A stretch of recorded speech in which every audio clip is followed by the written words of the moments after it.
C'est vraiment la femme qui domine le monde en fait. Et pour moi, ça c'est le futur. Am I sexy when I shake it like this, like that? Am I sexy when you kiss me and I bite? J'ai envie de mettre une veste en fourrure sans rien en dessous. J'ai lu dans le journal que les impératifs de la mode sont plus catégoriques que ceux de la philosophie. C'est la première fois que je fais un salon. Tranøy, déjà parce qu'il y a beaucoup de passages, mais c'est surtout, je voulais voir comment étaient perçues mes créations à l'œil du public, si elles étaient amenées à être vendues. Et en fait, il y a eu de très bonnes réactions et voilà.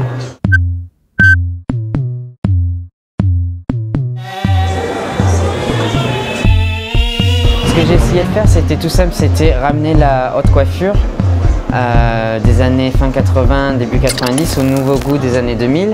Et parce que personne ne l'a fait, c'est quelque chose qui était vraiment oublié chez les coiffeurs. Et en tant que créateur de mode aussi, le cheveu a été une matière qui n'a pas vraiment été utilisée. On l'a déjà vu, j'étais pas le premier, c'était sur Thierry Mugler, Jean-Paul Gaultier, Margiela l'a fait.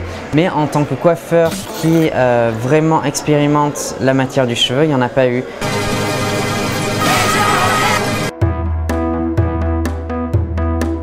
Après, moi, le cheveu, c'est quand même une matière assez particulière à travailler parce que c'est tellement dur. Je pense que pour savoir travailler le cheveu, déjà, il faut être coiffeur, il ne faut pas être créateur.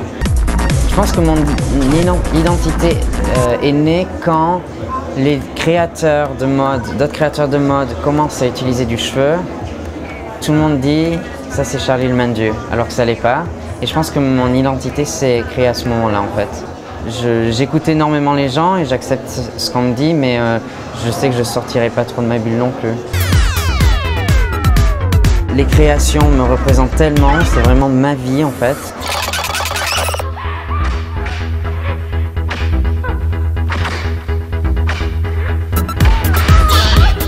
Trouver des inspirations par rapport à ce qui est art, film et tout ça, c'est ok, mais au niveau de la mode, c'est pas du tout ok pour moi.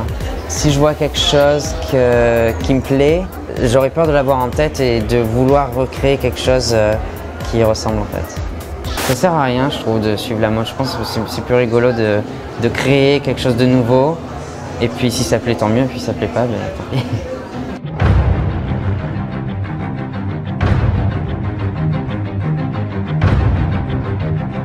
J'ai toujours travaillé avec les mêmes gens. Ils te comprennent tellement bien en fait que du coup, tu n'as pas l'impression d'être violé dans ton identité. Donc ça, c'est très important. Mais aussi, par exemple, avec les compagnies avec lesquelles je travaille, par exemple L'Oréal Professionnel ou Air Dreams qui me donnent tous les cheveux, ils me comprennent aussi et ça c'est très important. C'est très difficile de trouver des compagnies énormes comme ça qui arrivent à te suivre mais qui arrivent vraiment à comprendre ton travail.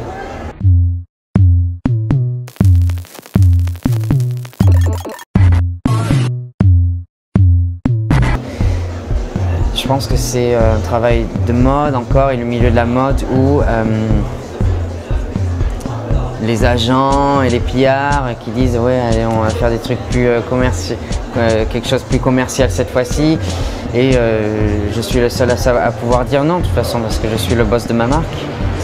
Quand j'avais 15 ans, j'étais dans un milieu punk et je refusais toujours tout, j'étais un petit peu rebelle et oui donc je veux vraiment pas que les gens touchent mon univers non plus. Une fois que j'ai fini une collection, je l'aime bien pendant 2 jours et après je m'ennuie. Donc il faut que je recrée quelque chose. Mais par contre, quand je vois les shows, les vidéos de mes shows ou mes vidéos en général, c'est des choses, je sais, qui vont tout le temps me plaire. Je pense que je n'aurais pas été créateur, j'aurais été acteur.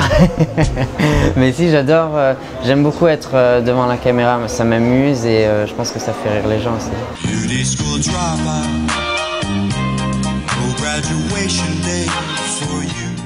Je pense que la mode, ça doit vraiment pas être sérieux non plus. Les gens sont attirés par mon univers, c'est sûr parce que ça les fait rire, parce que peut-être qu'ils trouvent ça beau, mais ça les amuse énormément aussi.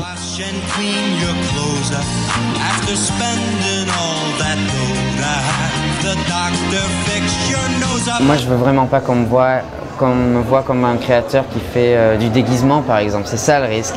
Je sais que dans mes créations, quand je crée ou que je sculpte une perruque ou un vêtement, le premier mot auquel je pense c'est sexy. Il faut que tout soit sexy, mais un tout petit peu bizarre quand même. Mais vu que j'ai ce mot dans ma tête sexy, je sais que ça me reste, ça me bloque quand même et ça me fait pas partir trop loin non plus.